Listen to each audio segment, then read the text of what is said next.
প্রিয় শিক্ষার্থী বন্ধুরা, এইচএসসি উচ্চতর গণিত প্রথম পত্র প্রথম অধ্যায় চ্যাপ্টার নির্ণায়ক। আমরা ইতিমধ্যে সংজ্ঞা থেকে শুরু করে বেসিক জিনিসগুলো নিয়ে আমরা অনেকগুলো পর্ব আলোচনা করেছি। তোমরা প্রথম পর্ব থেকে সবগুলো পর্ব পর দেখার চেষ্টা করবে এবং নোট করবে, তাহলে তোমাদের নির্ণায়কের বেসিকের কোনো সমস্যা থাকবে না ইনশাল্লাহ।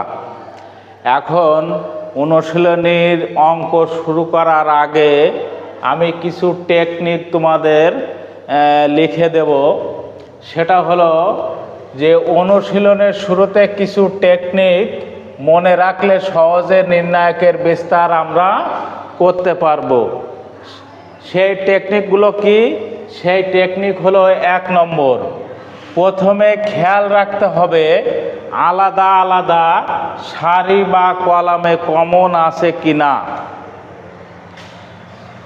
কমন থাকলে আলাদা আলাদা সারি বা কলামে কমন নিতে হবে।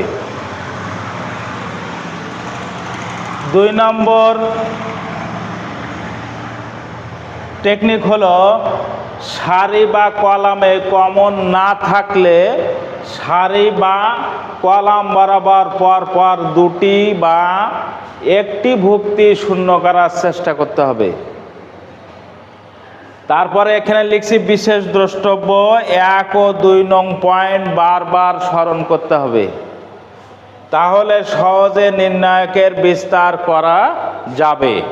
আমি আবারও বলি, এই দুটো টেকনিক খুবই গুরুত্বপূর্ণ, কারণ নির্ণায়কে যে বিস্তার আমরা শিখেছি সেখানে শুধুমাত্র সংখ্যার বিস্তার শিখেছি, কিন্তু অনুশীলনী যখন নির্ণায়কের ভিতরে রাশি থাকবে তখন আমরা সরাসরি বিস্তার করতে পারবো না। সেখানে আমাদের কিছু বীজগাণিতিক বা ত্রিকোণমিতিক ক্যালকুলেশন আমাদের আসবে।